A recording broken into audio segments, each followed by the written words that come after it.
থাকবে খেলা, যোগ্যরা পাবে কাজের স্বাধীনতা, কেটে যাবে বন্দি দশা। ক্রীড়া মন্ত্রণালয় যাদের ওপর রেখেছে আস্থা, তারা মেধা শ্রম দিয়ে সেই লক্ষ্য পূরণে করে যাচ্ছেন সর্বোচ্চ চেষ্টা।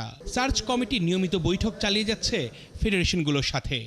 মোটামুটিভাবে দক্ষ এবং খেলাটার সাথে ইনভলভ এরকম কাউকে দিয়ে আমরা ইন্টারিম বেসিসে কমিটি করার জন্য মন্ত্রণালয়কে সুপারিশ করব। ইন দ্য মিন টাইম আমরা চেষ্টা করব যে একটা কনস্টিটিউশনাল ফ্রেমওয়ার্ক তৈরি করে দেওয়ার জন্য প্রত্যেকটা ফেডারেশনকে, যাতে বেসড অন দ্যাট পরবর্তীতে দীর্ঘমেয়াদে তারা তাদের কার্যক্রমগুলো সুন্দরভাবে পরিচালনা করতে পারে এবং সম্ভব হলে যত দ্রুত একটা নির্বাচিত কমিটি দায়িত্ব গ্রহণ করে ফেডারেশনটাকে বা সংশ্লিষ্ট খেলাটাকে এগিয়ে। ক্রীড়া ফেডারেশনগুলোতে গতি আনতে গুরুত্ব দেওয়া হচ্ছে সবার মতামতকে।